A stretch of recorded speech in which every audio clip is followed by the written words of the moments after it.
Okay. Thank you very much.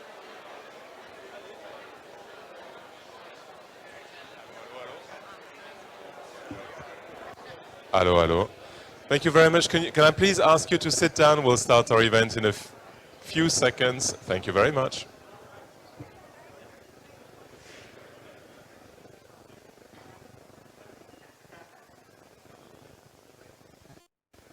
Allô, allô, allô. Okay. Okay, bien. Go.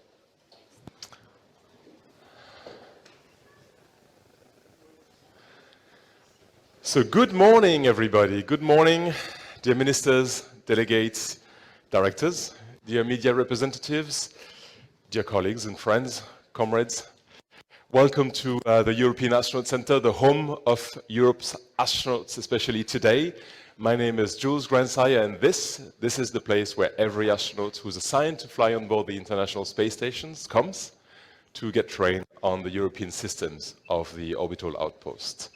And today is a historic day for this place, for its staff, and particularly for a group of individuals who were selected a year and a half ago among over 22,000 candidates to join the European Astronaut Corps.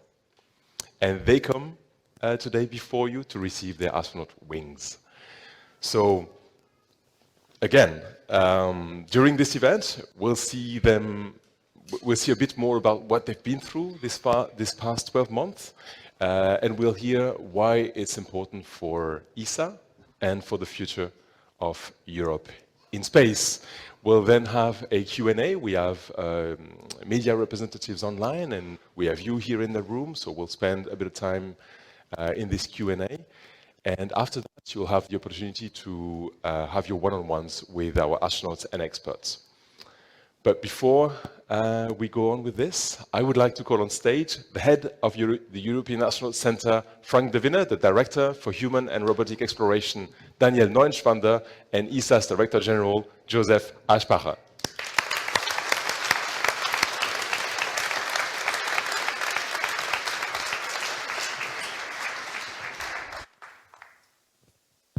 So thank you, Gilles, and very warm welcome also from my side.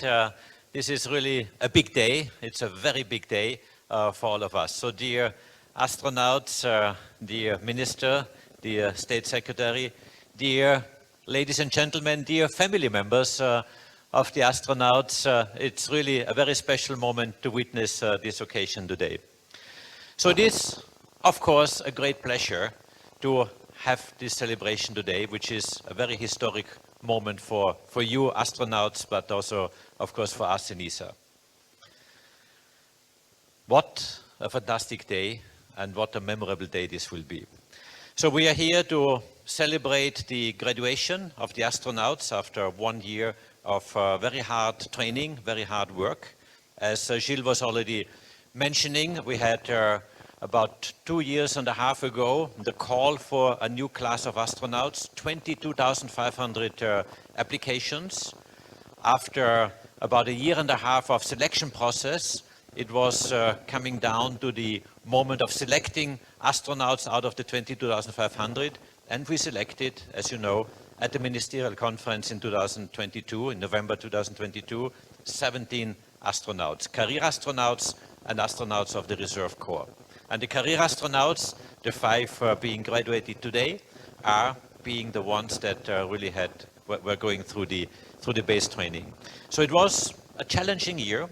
I've heard many accounts from my colleagues, from some of you yourself, of what you have gone through. It is a lot of training you had to do, you had to endure. Most of it has been done here at the Astronaut Center. But also, you have been going to other places, to Houston, to the field, in order to do training there. And I have to say, I think what you have done, what you have learned is quite remarkable. The training is, as you know, a mix of theoretical training. So you learn about space, you learn about ESA, you learn about the international space community, about astrophysics, about different aspects that have to do with with satellites, rockets, spacecraft, space stations in order to be very familiar with the theory of what is necessary, and you have done a lot of practical training of various aspects that you need to know, including, by the way, the pool, as we call it, where you are training for EVAs, which is certainly one of the highlights. But you also had to learn Russian. You have been going off-site here in Germany to learn Russian, which of course is also an important aspect. And you have met other candidates. First, of course, our ESA astronauts of the ESA Astronaut Corps of the 2009 class, but also other colleagues from NASA, from JAXA, either in training or already flown. And I think also this is extremely important for you to bond, to create networks and to make friends there, which is part of really preparing yourself very well for the future work you have to do. Let me thank also to all the colleagues who have been involved in training you here at the Astronaut Center, but also in the field, which have been helping you to get to this stage.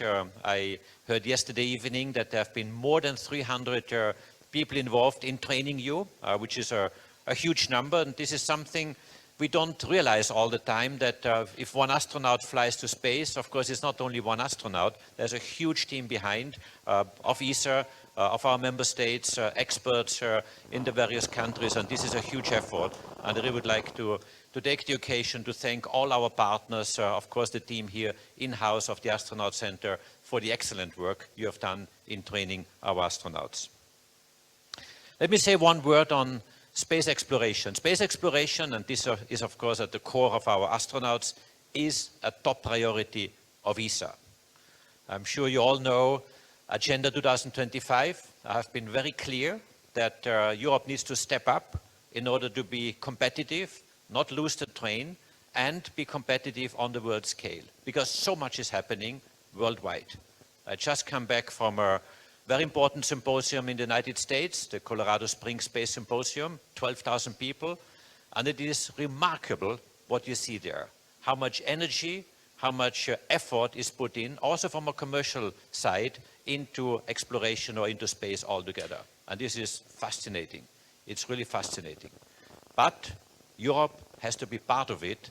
Europe has to lead in some of these aspects, and this is at the core of what I've written in Agenda 2025, that Europe is making use of its excellence, because we are excellent, a bit smaller in terms of funding, but we are excellent, and this excellence we cannot lose. We have to sustain it, and that means that we have to invest in space, in exploration, but in space in general.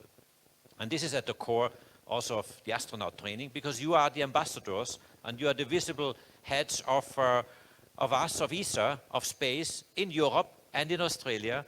And this is something extremely important that we are doing together, and you are helping us in implementing the Agenda 2025. As you know, at the last ministerial conference in 2022, exploration got an increase of 36%.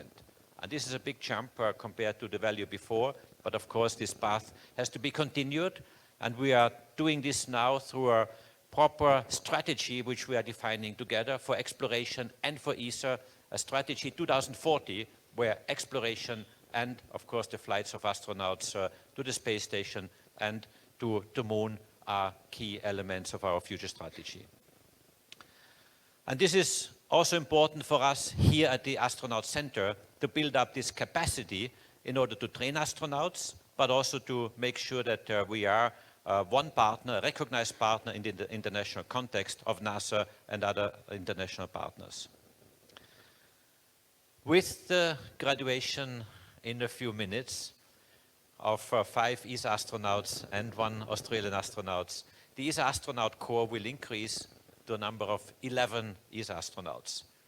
6 from the 2009 class and 5 new ones, and this is a very strong astronaut corps. I'm very happy, very proud to have such a strong group, and really look forward to the work that you will be doing. These 11 astronauts are coming from 8 member states of ESA, which also shows the diversity which we have.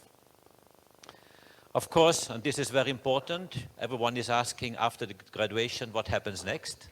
And this is something that I can assure you that we have already negotiated flights to the space station for the ESA astronauts. By 2030, the 5 of you who are graduating today will have flight opportunities according to the plans we have negotiated with NASA and the other International Space Station partners. And this is a very big achievement, and this is something that is very important. Of course, as you know, once a flight would be assigned, another training is required in order to really get ready for that flight. So the very first flight will not happen before early 2026, but we are on the path of doing that. Let me also say a word to our partners from Australia. We have one candidate which is graduating today, Katherine Bennell-Pegg, who was selected in the astronaut corps of the ESA group in 2022, but has an Australian citizenship. And we have a very good cooperation with Australia since many years. And Enrico Palermo has asked me whether it is possible to undergo an agreement between Australia and ESA that Katherine could be trained as an Australian astronaut together with our 5 colleagues from ESA. And I'm very happy to say that this also underlines the strong cooperation we have with Australia, but also other international partners. And Katherine will graduate today with the other 5 ESA astronauts. It's a great pleasure having you here, but also having you among the other ESA astronauts to be trained. And Katherine is the first non-ESA astronaut to be trained here at ESC, which I think is also a highlight, a first and a very important moment. So, dear astronauts, congratulations. Today is your day, and this is a very big moment, and I would like to really say that we are so proud. I'm very proud. ESA is very proud of you, and I'm sure you, your parents, your family is very proud of what you have achieved today to get your wings in order to become an astronaut for the next step, which is, of course, assignments to a flight. So thank you from my side. Thank you very much for doing this very hard work. I look forward to the ceremony, and I'd like to hand over to Daniel Neuenschwander, Director of Human and Robotic Exploration.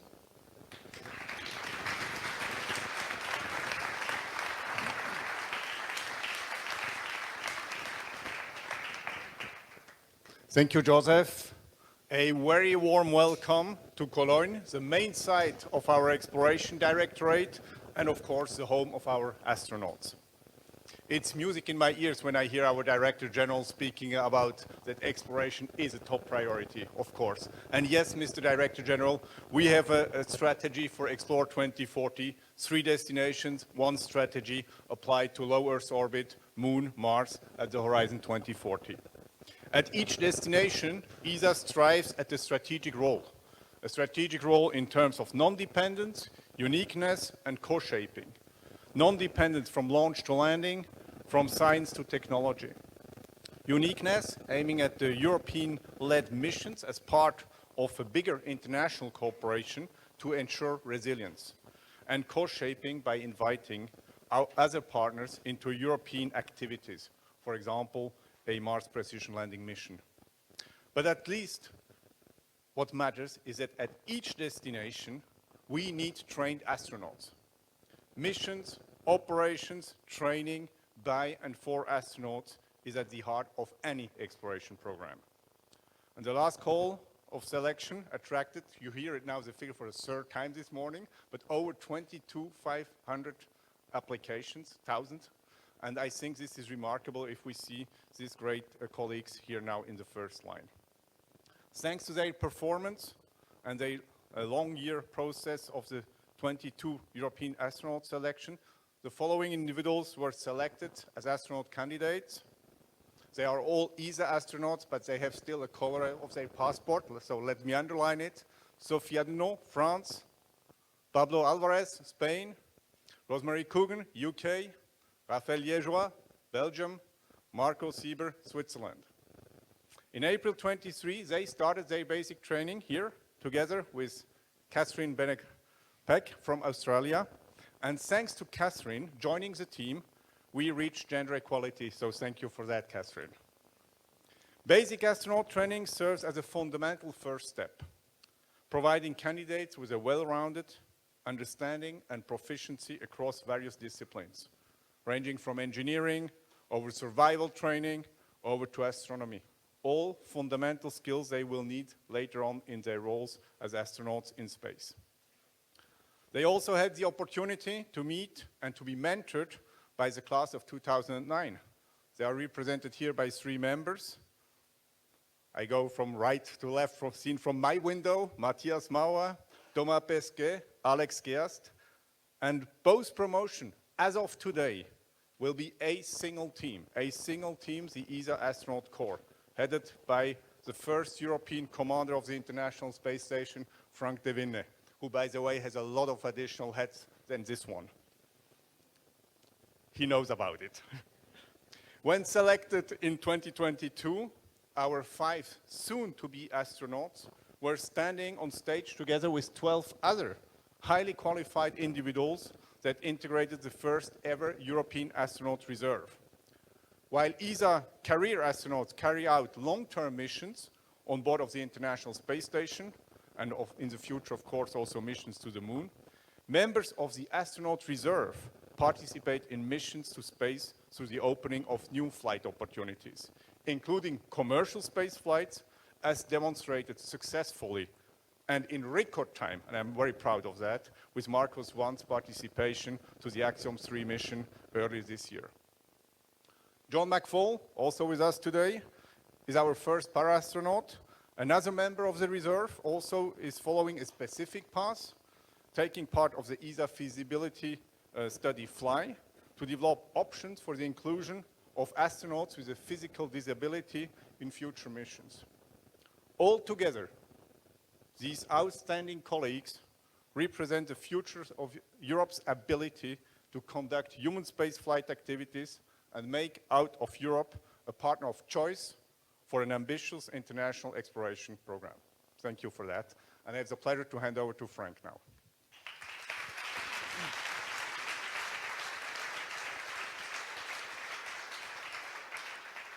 Thank you, Daniel.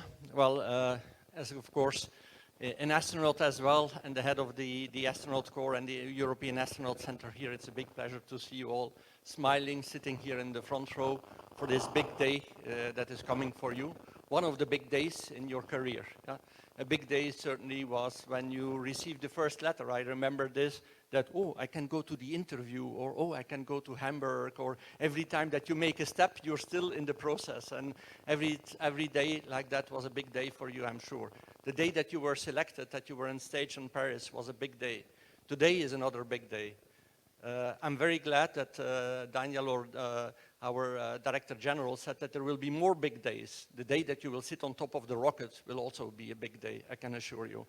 But that's still a little bit away, so let's concentrate on today, on everything that you had to go through to get here. We mentioned already a little bit part of the trainings. I'm sure that a lot of those trainings were fun. I'm a pilot myself. You have some pilots here in the Corps as well. If you can fly the robot arm and you can master this, it gives you satisfaction. You're very happy that you can do the task. I'm sure that you all enjoyed very much doing the dives in our neutral buoyancy facility here. There are also some less fun things, at least for me. I'm not a very sportive guy, so doing sports, which is part of your daily training as well, was not always the most exhilarating for me. Learning Russian, I'm a mathematician, I'm an engineer. Languages has never been my strong point, but having to learn Russian and having to master it to be able to fly to space is really a big step for some of you, I'm sure. And so that's also the part that you have to do. Being an astronaut and training to be an astronaut is not always fun. It's sometimes fun, but it's not always fun. And it will be the same when you fly to space. A lot of the activities that you will do will be fun. Some of them will not be so much fun. I'm not going to go into the details here, but there are also certain tasks that you have to do on the space station, which you say, again, every Saturday morning, cleaning, for example, on the space station, again, for 6 months in a row. Okay, but this is the job that awaits you. But I can assure you from everything that I have from my career is that the fun moments by far outweigh the non-fun moments. So you're here at this big step, more fun moments to come, more training to come, and hopefully, I'm sure that by 2030 you all will have the fun and the acceleration to sit on top of a rocket. So congratulations again to you. I would like to call you now all on stage, also the class of 2009, so please join me on stage here, and then come on, guys.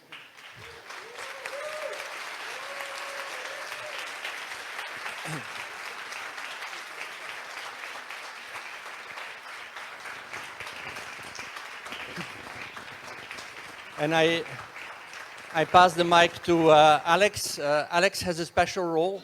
Alex has been the mentor, he has been the leader, he has been the boss of this class of 2022.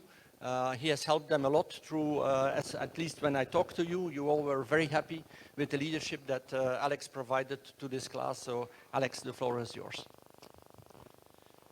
Flying to space is a serious business, and training to fly to space as well. Therefore, as an astronaut, you try to find some moments in between to meet this with a little humor, of course. And that's, by the way, how our class of 2009 got the name the Shenanigans. That's a different story today.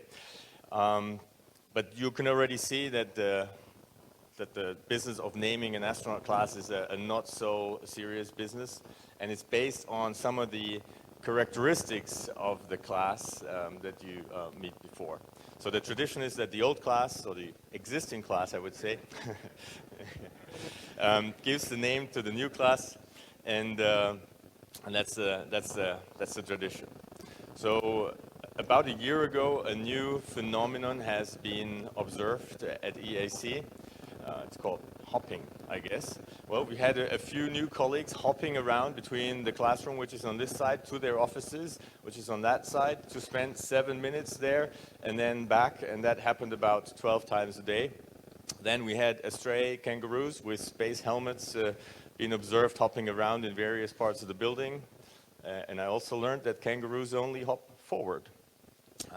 And then some of our new colleagues have been overheard mentioning that they would be interested in hopping around on the moon.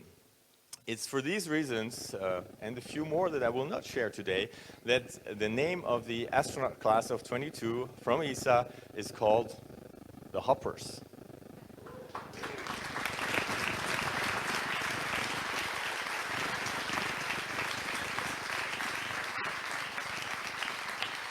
So from now on, the core of active astronauts at ESA will consist of shenanigans and hoppers training and working hand in hand to fly to space for Europe.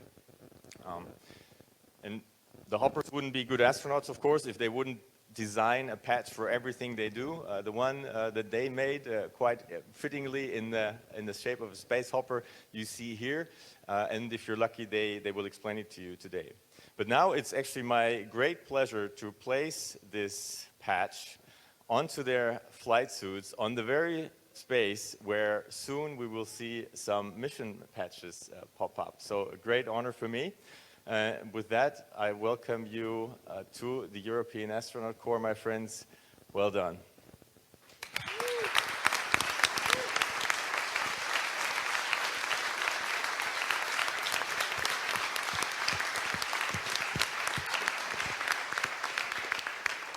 Okay, and so welcome again from my side as well. And I promised you earlier we'll see a little bit what you've been through this past 12 months. So look at the screen, because we have now a 2-minute condensed recap of the ESA basic training.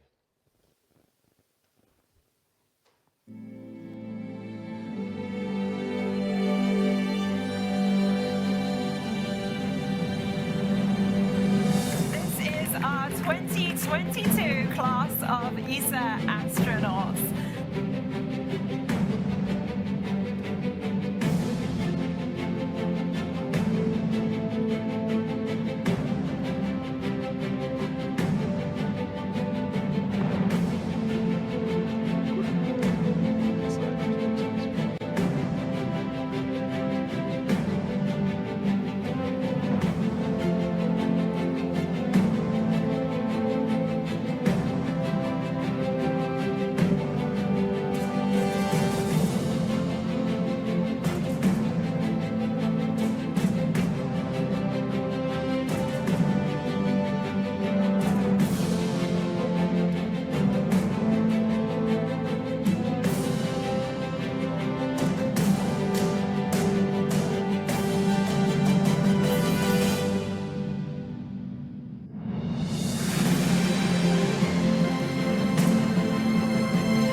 So these are fascinating moments, I think, when you see what the astronauts have done.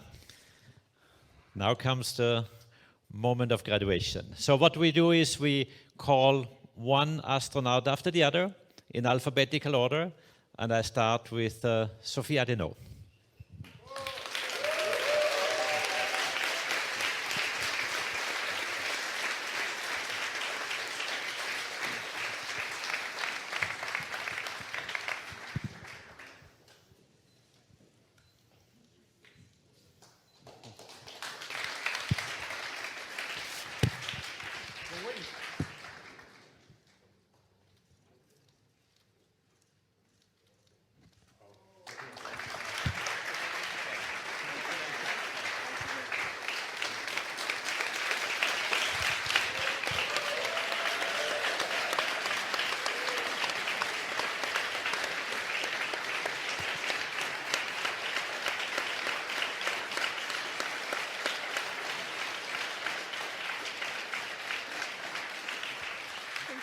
This is a very happy moment. Congratulations, Sophie. Just for you to explain, so what happens here is Alex is putting the badge of the ESA badge on their shoulder.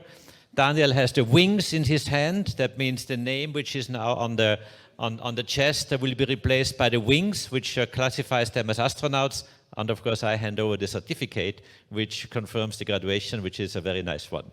So next one is Pablo, please.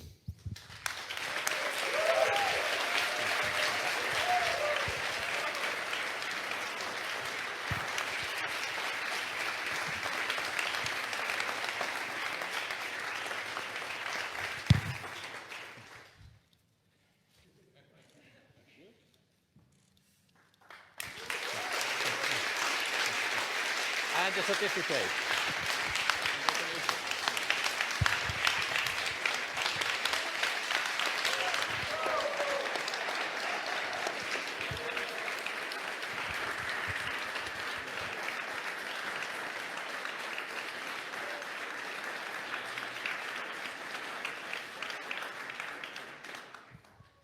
Congratulations, Pablo. So next one is Rosemary Coogan.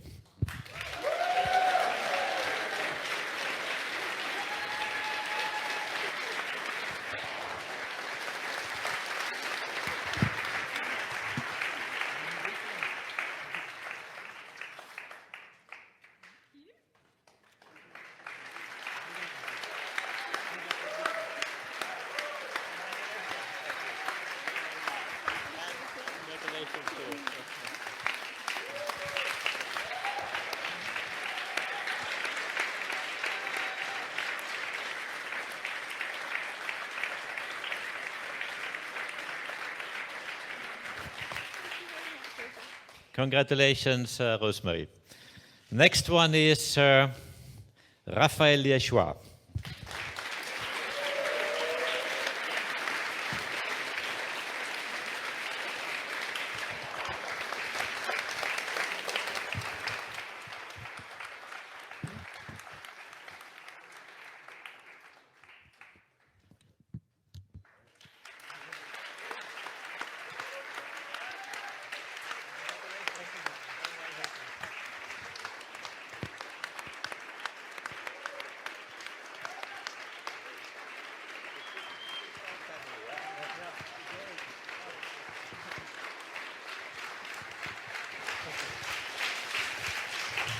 Congratulations, Raphael. Next one is Marco Sieber.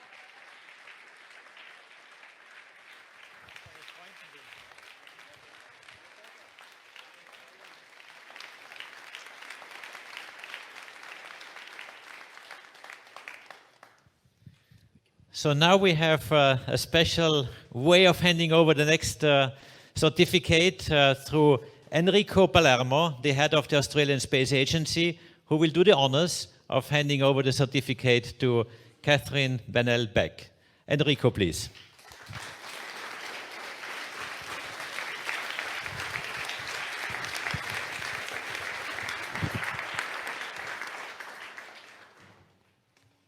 Thank you, Josef. Ministers, VIPs, distinguished guests, esteemed colleagues, good morning. And to the many Australians watching back home, good evening. What an absolute privilege to be here on this historic occasion to bear witness to the graduation of the new generation of space explorers. Sophie, Pablo, Rosemary, Raphaël and Marco, congratulations on your graduation and being excellent representatives for your nations, and for being a teammate, a hopper teammate with Katherine. As Josef signalled in his remarks, today is historic. Our own Katherine Bennell-Pegg becomes the first qualified career astronaut under the Australian flag. We know the Astronaut Club is very exclusive, and we've had representatives from down under, NASA astronauts, Dr. Andy Thomas and Dr. Paul Scully-Power. But today, Katherine does that proudly with the Australian flag on her sleeve for the first time. I congratulate Katherine on this exceptional effort to achieve this milestone and for being an exemplary ambassador for Australia on the international stage. We are naturally all very proud of Katherine at the Australian Space Agency and back in Australia. We're even prouder that her training has opened doors that will further grow our local space ecosystem and our collaboration with ESA. Katherine has said on many occasions that being an astronaut is a team sport, and she has represented Team Australia brilliantly. So Katherine will return to Australia, a qualified astronaut, brimming with knowledge, insights and connections that will help generate opportunities for our industry to contribute to the generation-defining global missions that are in the coming years.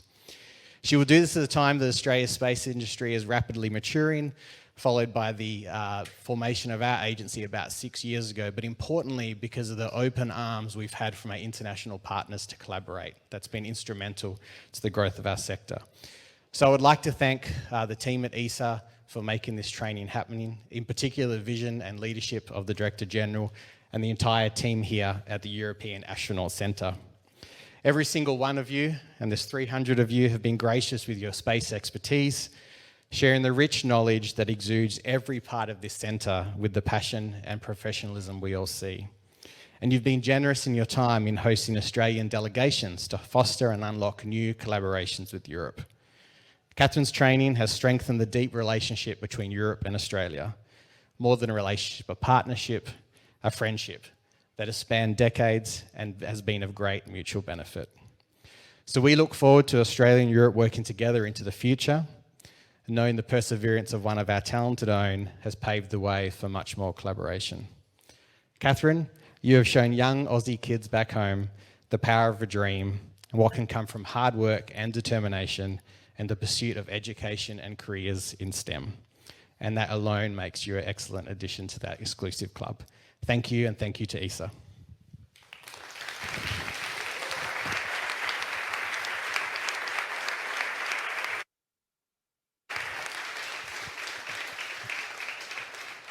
And now I would like to ask Katherine Bennell-Pegg on stage.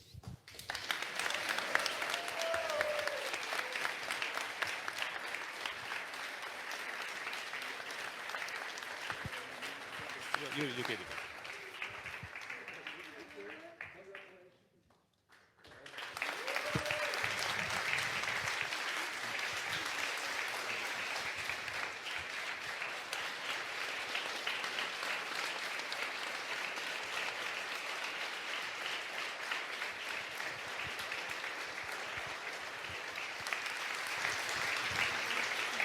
Congratulations. Okay. Congratulations, Katherine. So now I hand back to Gilles. Alex, you sit down. Thank you very much, Joseph. Thank you, all of you. Thank you, everybody, for being so patient as well and living all these emotional moments with us. I'd now like to leave the floor to the State Secretary for Economic Recovery and Strategic Investments in charge of the science policy and in charge of space in Belgium, Thomas Dermine.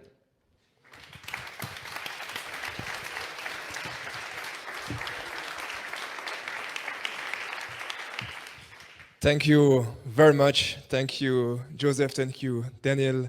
Thank you, Mark. Dear Frank, it's a pleasure to be with you today. As you know, Belgium holds the presidency of the EU for this period. And it's a very special moment and an honor to be here. I must say I'm quite jealous also. I've been following you closely over the last year in the training process and seeing what you've been through, seeing also the pictures on the video. I must say it's a true inspiration to follow you on a nearly daily basis, and you will represent the European values and what we stand for in space, and it's amazing to be with you today. As you know, Belgium is a very small country on Earth, but we try to be big in space, or at least we try to work together with our European colleagues to be big in space and to move forward this industry. We keep strengthening our relationship with ESA, and you know, Joseph, that I cannot deny that this brings me a lot of joy and happiness in my daily work to work on this passionating topics of space. I'm very delighted the work we're doing, the Belgian presidency of the EU, together with the European Commission, with the teams of ESA, with the German presidency of ESA, to make sure that we organize an ambitious Space Council in Brussels on May 23. This Space Council will focus on strengthening Europe's competitiveness through space. We are all aware of the challenges in the European industry to keep ahead of the race versus other big powers in the world. It's for sure the case in space, and we must address those challenges. And I want to thank ESA for its unwavering commitment to addressing those challenges. Today's graduating astronauts, you are really an inspiration for the next generation, an example for a challenging but inspirational career path to be pursued. I'm also very glad to see that we have not 2 but 3 women among our graduates today. Sophie, Rosemary, and Katherine, you will undoubtedly serve as a model for girls that have interest in space, interest in adventures, interest in science. And I'm very happy to see that thanks to Australia, we have gender parity in the group. It's an amazing signal for young girls. So Sophie, Rosemary, Katherine, Marco, Pablo, and of course, our national Raphaël, congratulations for this major achievement. In French, nous vous regarderons partir vers les étoiles avec des étoiles plein les yeux. Thanks for making us all dream. Thank you very much.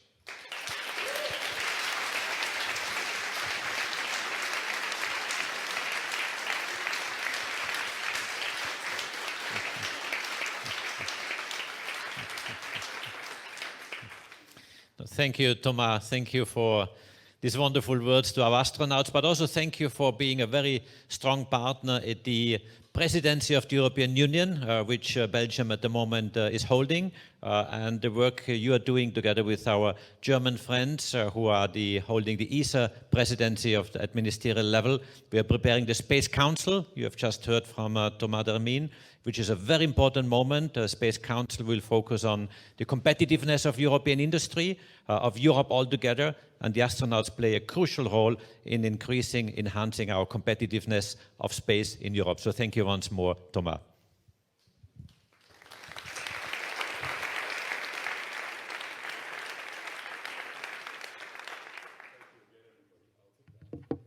Thank you again, everybody. I'll call now our astronauts now back on stage, since this is the time where the interaction will start with you in the room and with our media representatives in remote. Joseph, you stay with us, please. Daniel, you're welcome to stay as well. And in the room, we'll have my colleagues Anna and Anya with the mics, so please don't hesitate to, thank you guys. Don't hesitate to make yourself known to Anya and Anna on both sides if you want to ask some questions. There will be plenty of time for group photos afterwards, by the way, so don't be nervous now. Okay, and so we have just one question in remote as well from Nick Spoll from Spaceflight magazine, and I'm reading it This is why this is a center of high technology. I'm reading it on the phone. Nick's part is asking, saying congratulations to all the new astronauts. And I hear also that Nick would like to speak. So let's see if Nick can ask his question himself. Nick, if you can hear us, go ahead and ask your question. Good morning. Many congratulations to all the team. Fantastic work. And I think the Hoppers is a terrific name for you all. My question, in common with the previous team, did you have to go through the rigors of learning Russian? And have you had visits to the Gagarin Center in Moscow? So Nick's question is, sorry, Nick, you came out a little bit broken, so if I can repeat, the question was about your Russian training and your Russian visits to Russia.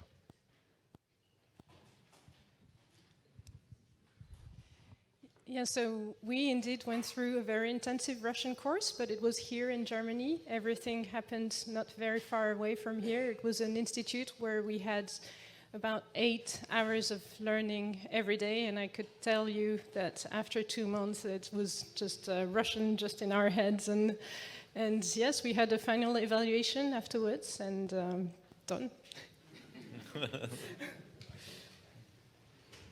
Thank you very much, Sophie. Do we have a question in the room? No questions in the room? Come on, Thomas. What's your question?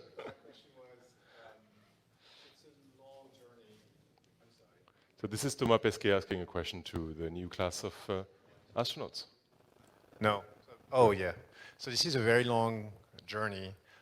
So of course you've learned stuff, in a classroom, but any valuable lesson that you might have learned, just outside of the classroom, in the break room, like bonding, becoming a team.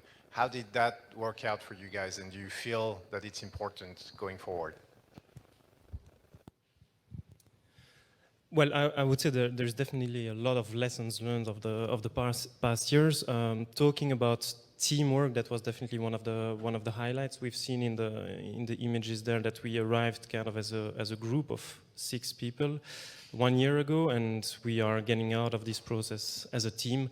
And that's really a strong feeling that built up over the year. It's not just having us in a room and shaking for 1 year and then that happens. No, that was a long process, and thanks to the training teams here, we were really allowed to go through these experiences. I think about the winter survival, for example, where we felt these strong bonds building up. Last week, the parabolic flight with you at the command, that was also a strong moment. So yeah, I really have that impression, and I'm sure it will keep on for the coming years. Thank you, Raphaël. So do we have a question here in the room? Well, everybody's eagerly waiting for their one-on-ones. Of course, you can ask questions in your native language, if this is what is stopping you, but no. Yes, there's one question here, Anya. To know if becoming an astronaut is a long cherished dream, or does it occur in the middle of your first chosen career? I don't know. Can you please, all of you, briefly explain?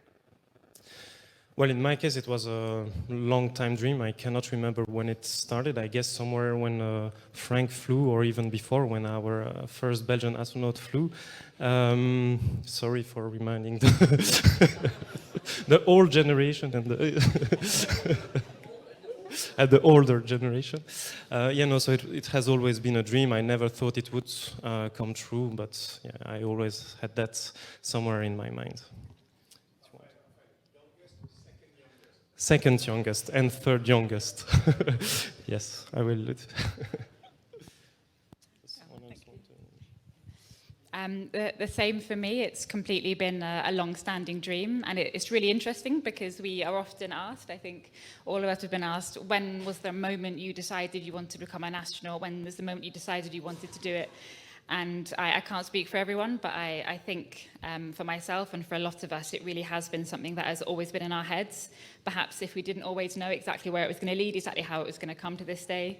I personally have always been fascinated in space, and now to find out that as an astronaut you can go there and you can do this fantastic science and bring that back, it's everything come together as a dream, as Raphael says.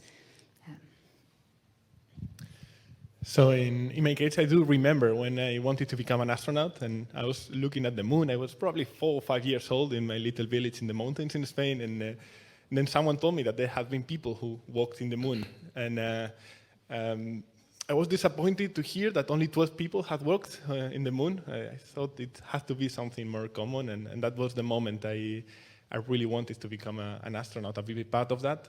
Then I did a mistake. I stopped believing it was possible, so it was not part of my dreams when I grew up, because I thought that, yeah, it cannot happen to me. And it was not until ESA selection, when I saw the post and online, and I decided to apply, that that dream really started coming into my head again, and I thought it was a train I had to take and try really hard to get it. And we are now today a step closer. For me, being an astronaut has definitely been a lifelong dream, but I never believed I'd have the chance to do that as an Australian. When I grew up, there wasn't a space agency, let alone an astronaut program for Australia. And when I wanted to be an astronaut, it was first for that adventure, that curiosity so many kids have, and then it was for the discoveries that can be unlocked by space. And so I'm so grateful to the Australian Space Agency and others back home, and to ESA and my colleagues for making this possible. And I'm really determined to make the most of this for everyone back home, to accelerate the opportunities for more Australians to be involved in human space flight one way or another in the future. Thanks. Yeah, for me it's a bit the same as for Pablo. It was always a dream as a kid, but a not really realistic dream. So then just like 8 years ago, I learned that there was actually a really, really small chance to be an astronaut as a European. And yeah, from that time on, I was totally motivated and was waiting for a selection to arise. And I didn't think I had a chance, but in the end it worked out. And yeah, thank you very much. Sophie? Yes, so for me as well, it was a lifelong dream, and it started when I was a little girl. And but the one thing I wanted to tell to anyone who hear around that they shouldn't believe in their dream because they are too crazy or too difficult to achieve, I couldn't count the number of times when my friends, my teachers, or whoever I met told me, just stay on ground on Earth, you'll never achieve this, your dream will never come true, just be realistic, it will never happen. And so, well, I wanted to send to the people who hear this a message of hope, because when you take action and when you're not listening to people, not believing in yourself, then great things can happen. Yes.